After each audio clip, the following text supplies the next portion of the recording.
coming up on today's episode.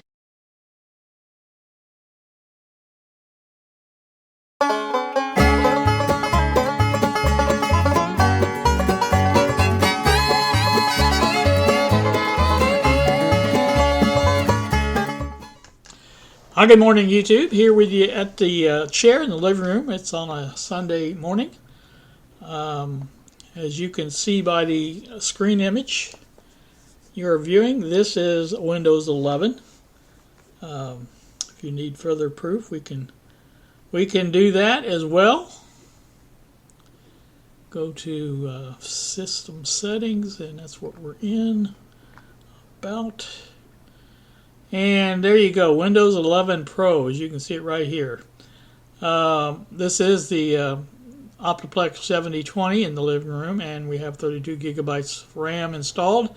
So I think you can tell that's pretty much what we've got going here. I want to like this version of Windows.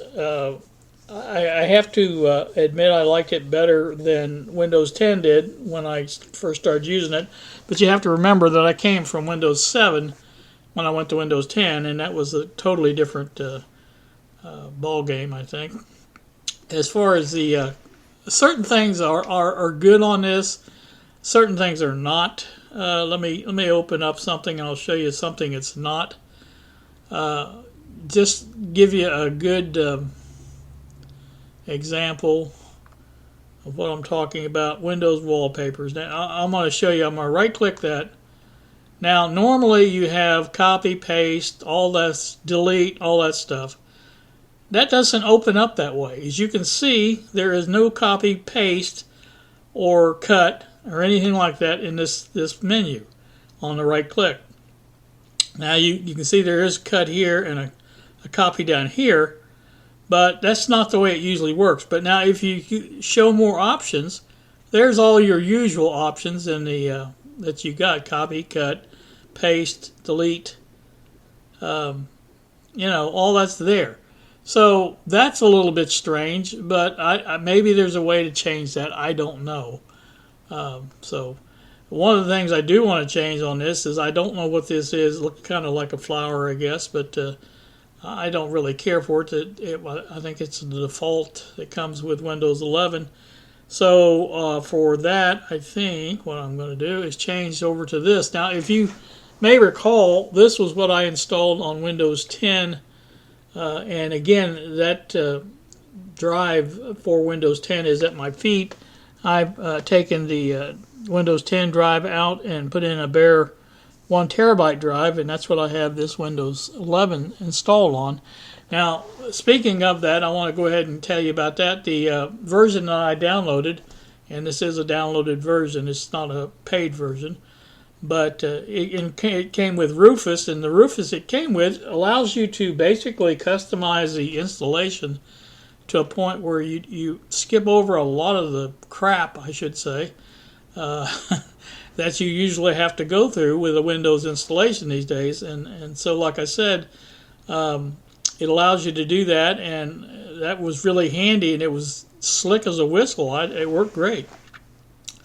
But one of the items that I had watched on this Windows 11 was a little tutorial on how to customize the settings like that, and there was a website that you just basically go into and choose the things you wanted to, and it would provide you a file. They called it an answer file. I don't even know what that means, but you could put that in on your installation media, your USB key, and just put that into the directory, and it would go through that and basically do exactly what it said, which kind of like a script, I guess, is what you'd think of it.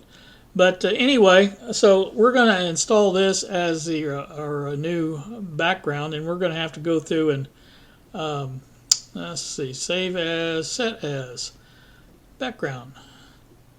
Now, the problem with it, if we take this off, is it's not got the full image. So what we have to do is go into personalize, and on that one we want to can't remember backgrounds. I have to go into backgrounds first.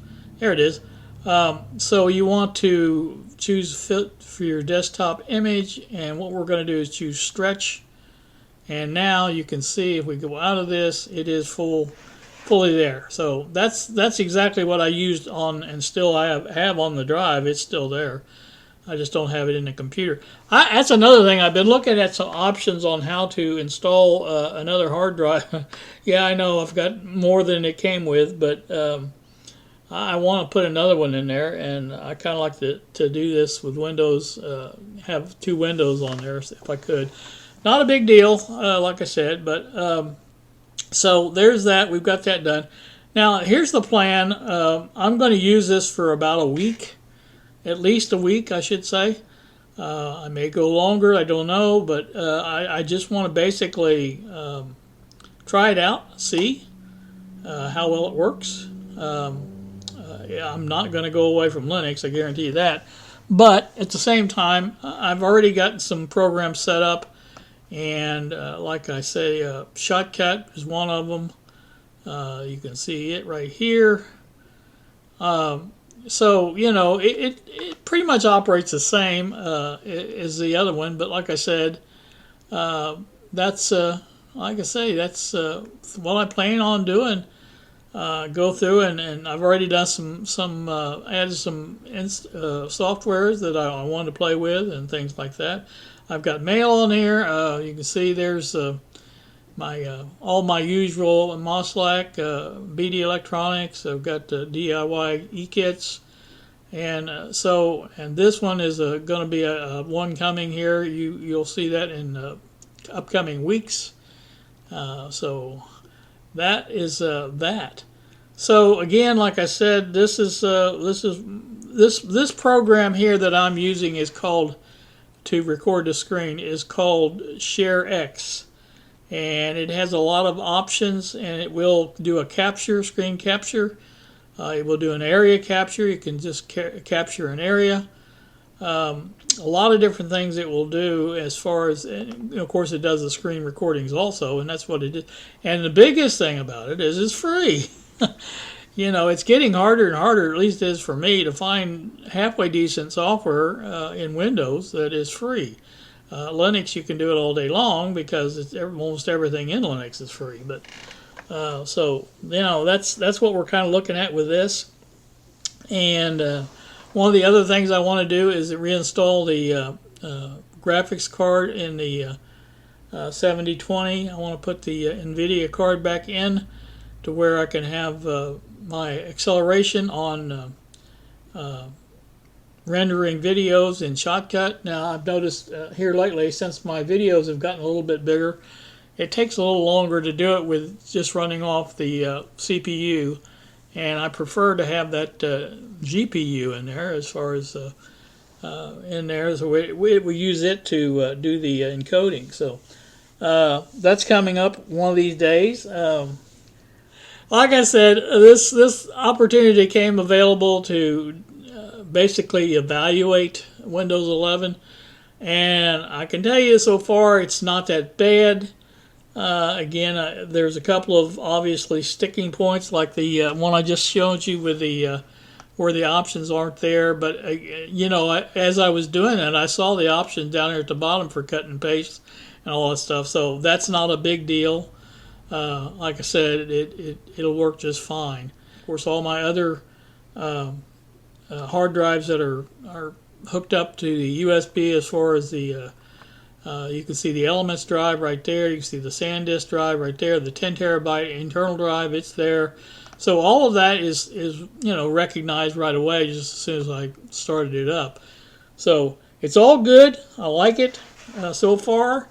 And as the week goes on, I'll probably make some more of these little videos to show you other things that I like or don't like, and we'll go from there. So pretty much all I've got for now, and I'm putting this into Shotcut and make a video out of it to basically put up after a week or so, and then we'll see. I may decide at that time whether I want to go on with the test or just go back to MX Linux.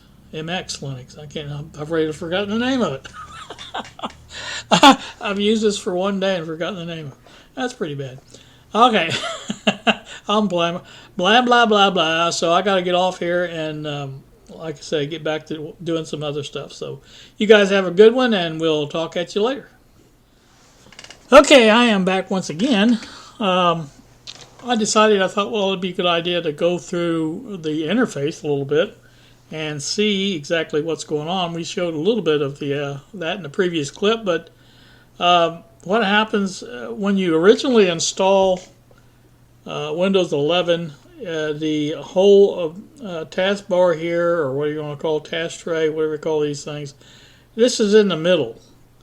And you have to, in order to get it like I like it, which is at the left, you go into the settings and you have to set it back over to the left, which is okay. I kind of like it that way. Now, while it was in the middle, it just expanded outward that way and that way at the same time. But like I said, it is like I like it now, so that's not a big deal to do that. It just takes a little Googling to figure out how to do it, but again, it is doable.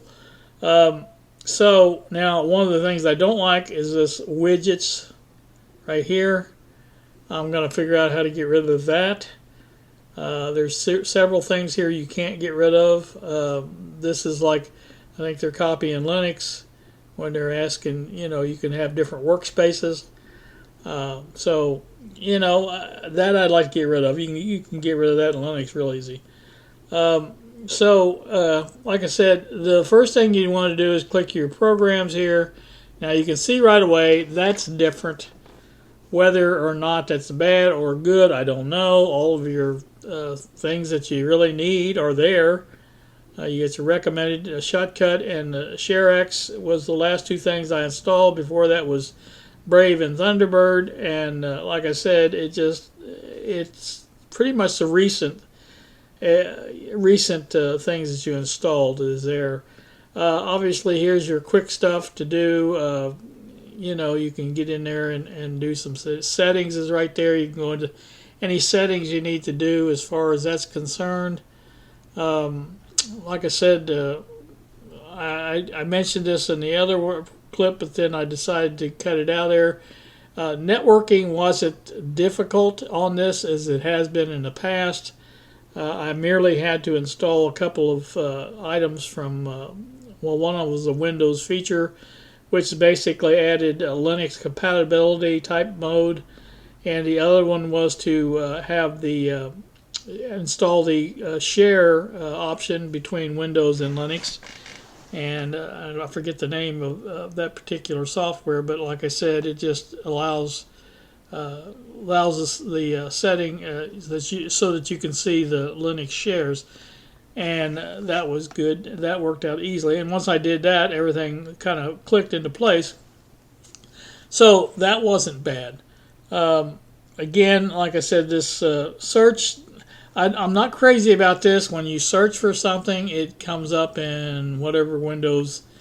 Let's just put game bar in there. See what that says. If it will.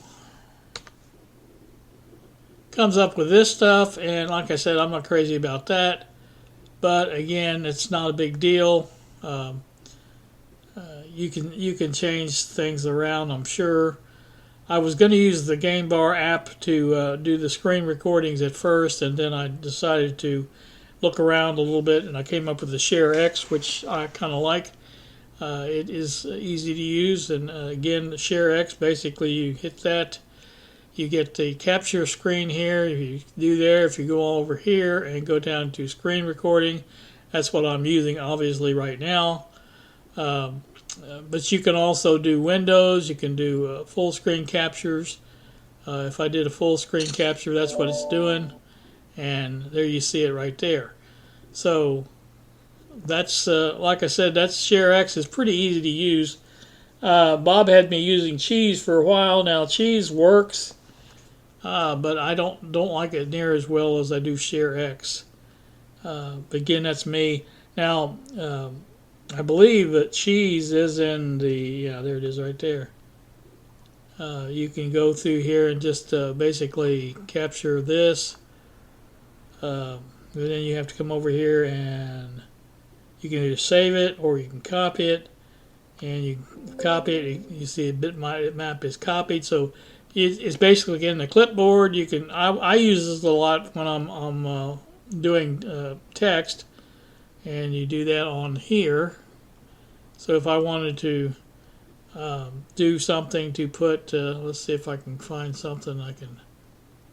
We'll use Bob. If I just hit the Control V, there it is right there. And I could add text to that and just say, this is a screen capture using cheese. Capture using cheese. And I can do that. And like I said, that goes on to Bob. And Bob will probably see that whenever he's at church right now. Or maybe at lunch. I don't know if church is over or not, but anyway. So that's the thing he uses on his, and that's all right. I might use that for, but it's just a little hard to get used to. Whereas you've got share X is right there. Capture, you're done, and it just I don't know. It's easier. Now this is actually meant to be easier over here because you got it in task tray right there, but so is what it is. There's just a lot of little nuances that you have to go through and you learn as you go along. And like I said, here's another thing that I don't care for is chat. I like to get rid of that. You can't get rid of it if you right click it. It doesn't do anything. At least I was able to get rid of the Windows browser Edge. Got that out of there. Got my Brave in there. And slowly you get your own programs in there. I'll learn to talk here in a minute. But anyway, so like I said, that's just some of the things I've found so far on Windows 11. Some things I like, some things I don't like. And that's the way it is with any operating system, I guess. Not everything is going to be perfect for you, and MX Linux was like that for me at first. I thought, well, this is all different, and it is. But the interface is basically the same. I mean, you point at something, you click on it, you right click on it, to get options and things like that. And that's pretty much the same. But like I said, it's just the way it's laid out. Again, like I said, if this is not your typical way it's laid out. Now I don't know if there's another. I'm not sure what this does. Okay, that gives you different things. Looks like. Of course, that's as high as you can go, and low as you can go. So apparently, that's that many things that you can do. All apps there. Oh, that's nice. That gives you that basically all the apps and laid out like that. That's not too bad. I kind of like that. But again, it is what it is. I wonder if that's persistent. Nope, it is not persistent. So it comes back up the same way. So anyway, that's, again, no big deal. I keep looking for an X to push, but there's nothing there. So, all right, that's it for this one. I just wanted to kind of go through some things that show you that maybe it would be different. I know it's different on Windows 10. So if that's one of your stopping points or one of your giving points as far as you want everything to look the same, I guess you better stay with Windows 10. So, all right, we'll be back later. All right, we are back again once more. This is the next day. I wanted to this is for Bill, old 64 goat. Wanted to show him that this one does run his beloved Windows Movie Maker. So there you go, Bill. That's still there. I mean, it's still able to be installed. Now, I did have to install one extra program, but it does it automatically. It just says it needs one of those net. I don't know exactly what it said, but it found it, installed it, and now it works fine. But like I say, there you go. Even in this time of Windows 11, you can still use Windows Movie Maker. There must be a lot of people that still use this because surely they would disable it or something by now. But it's still there. So just thought I would point that out for you, Bill. I thought you might be interested in that. So in case you decide to ever go to Windows 11, that will be helpful to you, maybe. I don't know, maybe not. Anyway, like I said, I've been working feverishly. You know me, I don't do anything feverishly. I've been sitting in this chair just playing around. But I have been setting this up and going through things. Now, one thing interesting I found that it does boot directly from my grub menu of Linux. In other words, when I start the computer in the morning when I get up or whatever, it comes up to a grub menu. Now, automatically, it's set up to boot into MX Linux. But if I hit a key and go down, I can boot now into, of course, MX Linux. That's the default. But then I can go down to the menu, and there's a Manjaro that I can boot into. Linux Lite I can boot into. And now Windows 11 is on that menu because I did install this with UEFI, and it is fully functional under that, and it works just fine. And I'm very happy about that because with Windows 10 on the other hard drive, I had to basically restart the computer, and it had to go all the way back to basically fresh start. In other words, you couldn't run like a Linux boot, MX Linux or something like that, and then restart into Windows 10 without actually restarting the computer. And so that was kind of a pain in the butt. But now this one works just fine, and I'm happy about that indeed. So I probably will keep the Windows 11 and get rid of the Windows 10 simply because this one's working just fine. And I would rather have an operating system like this than the one that doesn't allow me to just seamlessly boot into it. So if that makes any sense. It's too early in the morning. I need to get some... coffee drinker would say he needs coffee, but I need some noodles. I need my noodle fix. So I'm going to get off here and add this to the collection, and we'll go from there. So we'll talk at you later. I am back once more. What I've decided to do here is end this here and go ahead and post it either today, this is Monday, or maybe in the morning. I'm not really sure, but I will probably put it up there, let you take a look at it, and then hopefully by Sunday, next Sunday, that'll be a week. I'll post an update then on if I like it, or after using it for a week. And I have been using this mostly. I booted into MX Linux a couple times just to do a couple things that I needed to do there that I couldn't access from this side. And that's about it. But like I said, other than that, I've been watching videos, been doing my mail, my texting, all that stuff right here on Windows 11. So that's what I've been doing. And like I say, I will go ahead and post this, as I said. And you guys take a look at it, see what you think, make a comment.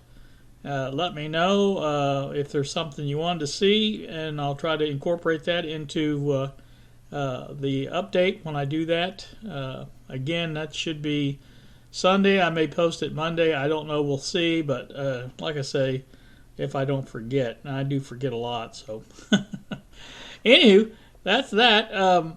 Like I say, you guys have a good one, and we will see you.